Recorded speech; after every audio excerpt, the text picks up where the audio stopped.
My name is Emily Thompson, and the night of my engagement party, I should have died. It was a perfect evening on the surface.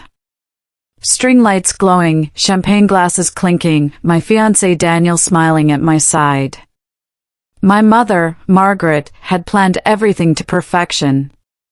Every flower, every song, every bite of food was part of her masterpiece.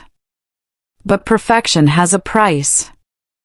I was standing by the bar, laughing politely at a joke, when Margaret appeared, holding 2 glasses of red wine.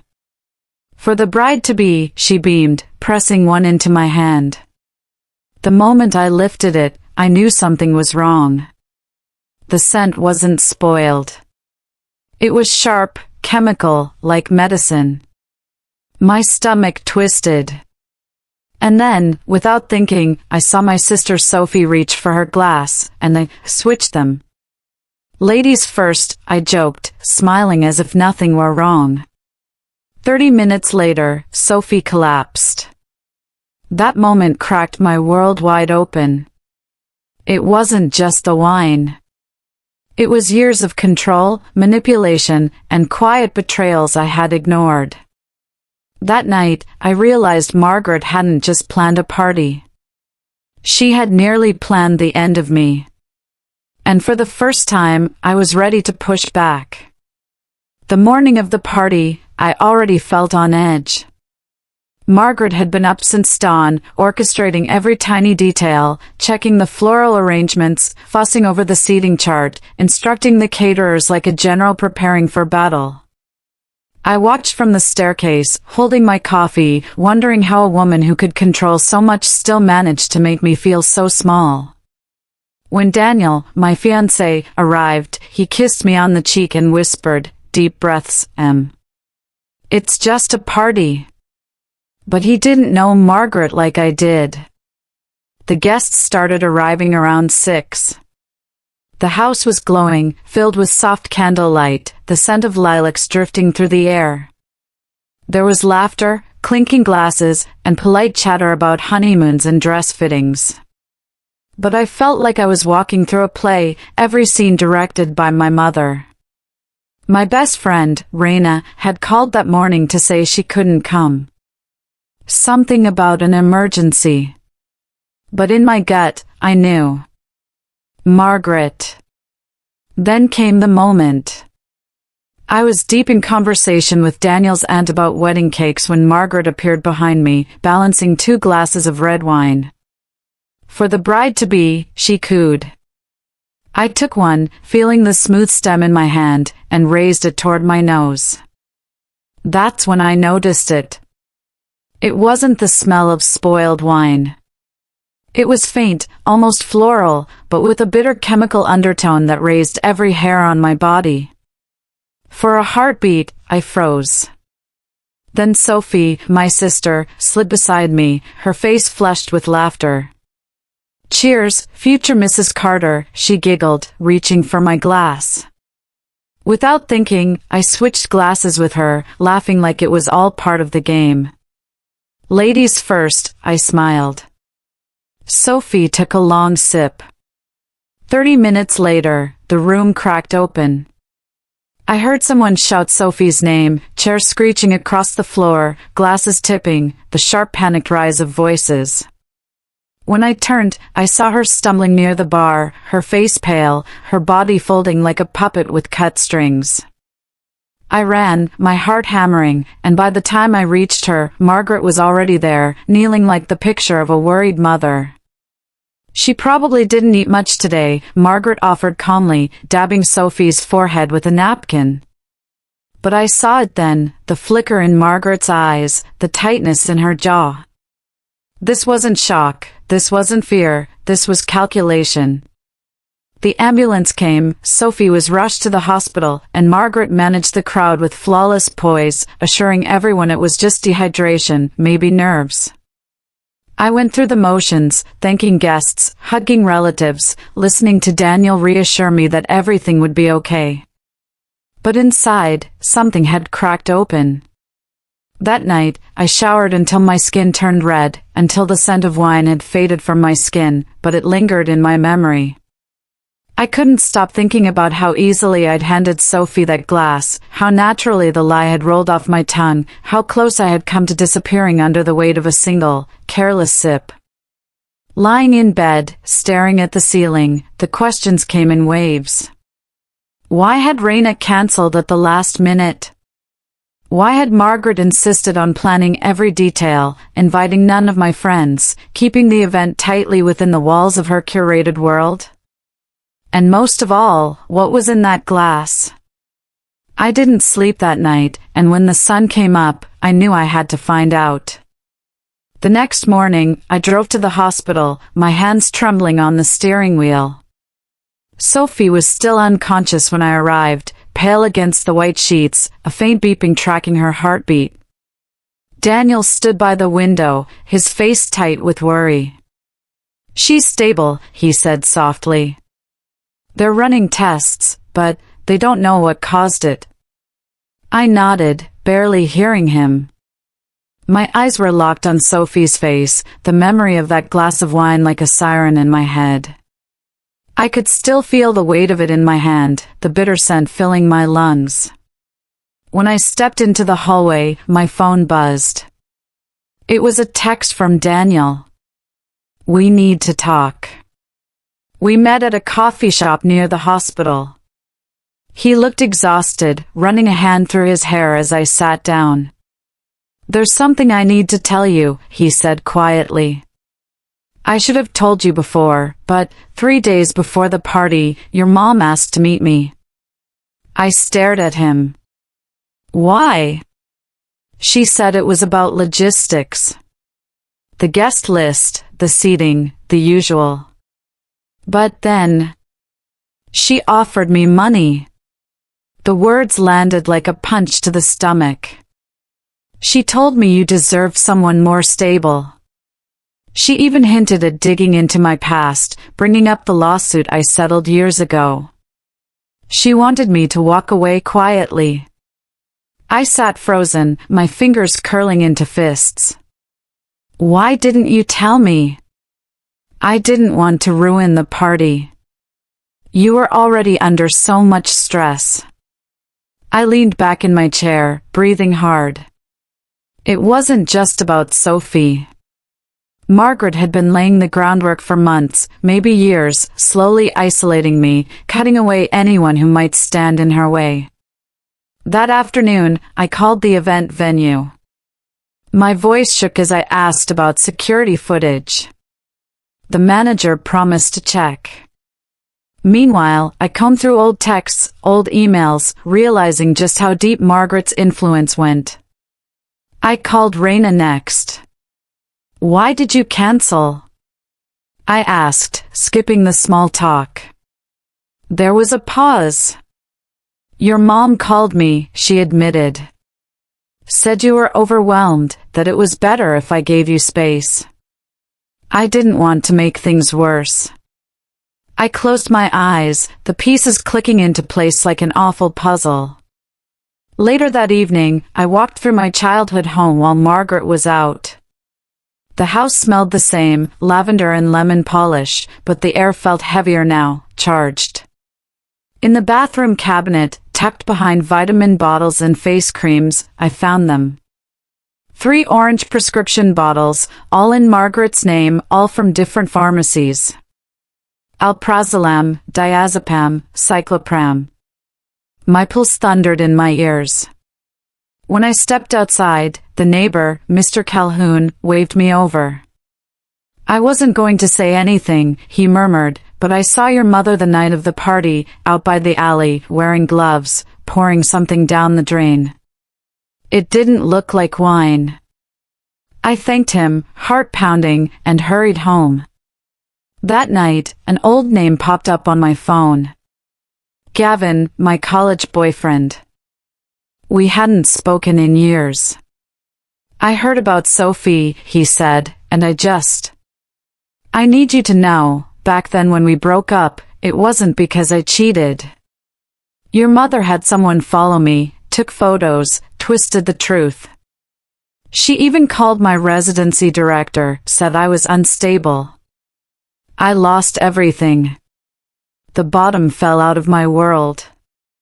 By midnight, I sat on the floor of my apartment, surrounded by a sea of old memories, journals, letters. In one of Sophie's old notebooks, I found a torn page that stopped me cold. I think Mom is reading my emails.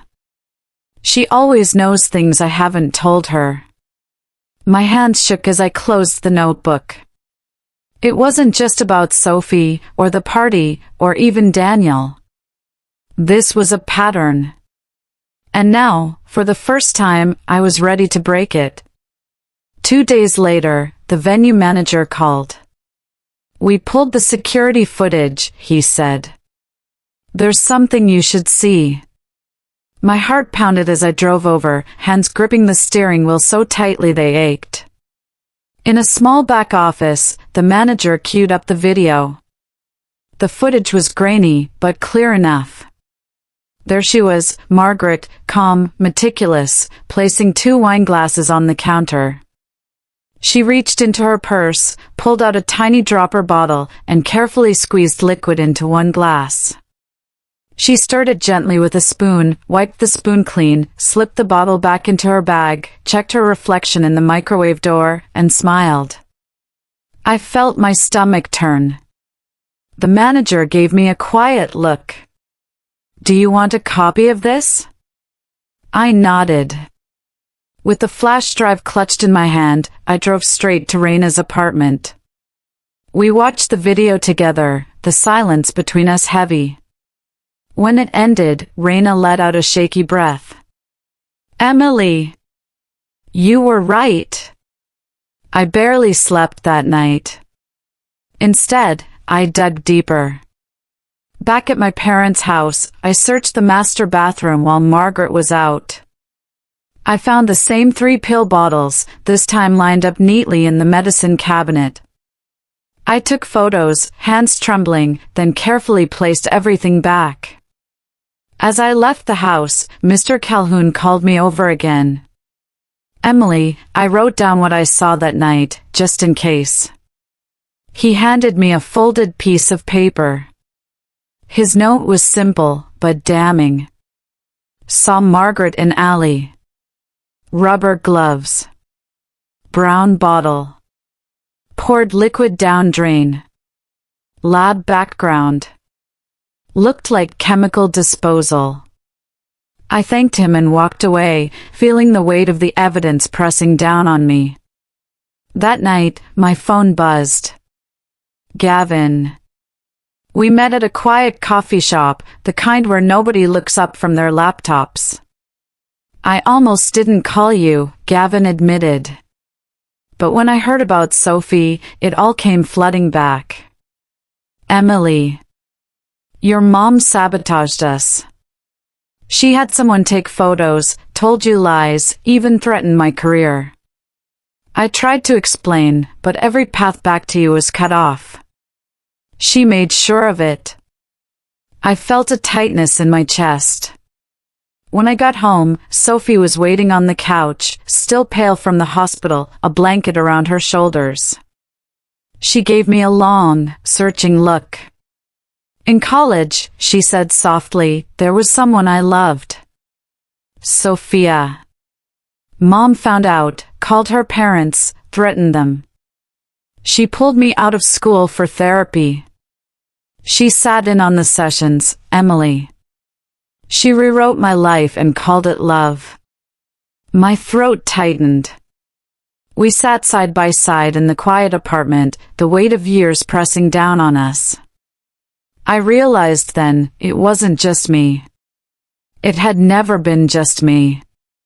Margaret's control had shaped all our lives like invisible wires, pulling us into place, silencing, isolating, breaking us piece by piece.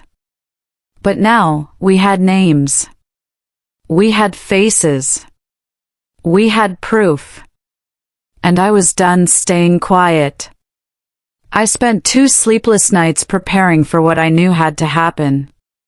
My hands shook as I typed up the group message. "Dinner at my place. It's important. Please come. Daniel arrived first, carrying a bottle of wine, unsure whether this was a celebration or a funeral. Sophie came next, pale but steady, holding Raina's hand as they crossed the threshold. Gavin walked in quietly, his eyes flicking around the room. And then, of course, Margaret. She swept in like a queen. Pearls at her throat, lemon bars in hand, smiling with that polished, perfect grace. "Emily, darling," she said, kissing my cheek, "I'm so glad we can all be together again." The air around the table was tight, heavy. I served the meal in silence, waiting until plates were full and conversation began to stir. Then I stood, heart pounding. "There's something we need to discuss," I said. My voice was calm, but inside my ribs felt like they were rattling apart. I walked to the TV, plugged in the flash drive, and hit play. The video flickered to life. Margaret in the kitchen at the engagement party, carefully uncapping the dropper, stirring the glass, smoothing her reflection in the microwave door. No one spoke. Sophie's breath hitched. Daniel's fork clattered against his plate. Raina's hands clenched into fists on the table. Gavin just watched, quiet, his jaw tight. Margaret didn't flinch. I showed them the photos next. The pill bottles. The neighbor's handwritten statement. Finally, I turned to face her. "You tried to drug me," I said. Sophie drank the glass meant for me. "And you?" "You smiled through the whole thing." Margaret's voice was smooth, controlled. "This is absurd, Emily. You've always been so dramatic, so ungrateful for all I've done." "Don't," I said sharply. "Not this time." Her eyes narrowed. "I was protecting you. From yourself. From another disaster. Another failed marriage you'd blame on me." Sophie's voice broke the tension like a crack of glass. "Did you know I was pregnant that night?" Margaret opened her mouth, then closed it. "You knew," Sophie whispered, trembling. "And you still let me drink it." Margaret's mask slipped for just a moment. The room held its breath. "You don't understand," she hissed. "I did what I had to do." But no one was with her anymore. That night, after everyone left, I sat on the floor, back against the couch, the quiet humming in my ears. Margaret had left in a whirl of clipped words and slammed doors. But for the first time, her absence felt like freedom. I realized then that this wasn't just about justice or proof. It was about reclaiming my life, piece by piece, breath by breath. And I knew, no matter what came next, I would never give her the power to break me again. In the weeks after the confrontation, the silence from Margaret was deafening. No calls, no texts. No surprise visits. Just a heavy stillness that hung over everything. Word spread quietly through the community. Margaret stopped showing up at luncheons and charity events. Even her closest friends drifted away, unsure what to say. For the first time in my life, Margaret wasn't the center of every room, and she hated it. Sophie, meanwhile, began to heal. She started therapy, reconnected with friends, and for the first time, stood on her own. One day, as we sat together on her porch, she smiled at me softly and said, "I feel like I can finally breathe." Raina's podcast episode about our story, The Poison in the Punch Bowl, reached thousands of listeners, drawing in messages from people who had lived through their own quiet wars at home. Daniel and I, wanting something simple and free of Margaret's shadow, held a small wedding at a vineyard. 10 people, no drama, just us, promising to choose each other every day. As for me, I poured everything into a photography project called Unspoken, capturing portraits of people who had broken free from toxic family ties. The gallery show drew a steady crowd, and one comment in the guest book stayed with me. "You reminded me that love should never require silence." Months later, a letter arrived with no return address. I knew the handwriting instantly. 4 words. "You embarrass this family." I didn't cry. I didn't call anyone. I lit a match, watched the paper curl and blacken over the sink, and let the past turn to ash. That night, I stood in the nursery. Daniel and I were preparing, resting my hand on the quiet flutter of life inside me. "You'll never have to earn my love," I whispered. And for the first time in a long time, I felt free. For years, I mistook Margaret's control for protection. I thought her constant supervision, her sharp words, her quiet sabotage were just part of how mothers loved. It took one glass of wine, one bitter scent in the air, to snap me awake. That night at the engagement party didn't just save my life. It saved the pieces of me I had almost lost. Sophie, my brave sister, found her voice. Raina, my loyal friend, showed the world the truth. Daniel, my partner, stood beside me when the ground fell away. And I learned that peace doesn't come from winning a war against someone like Margaret. It comes from walking away, from building something stronger with the people who stay. We married in a quiet vineyard with no drama, no audience, just love. Sophie rebuilt her life.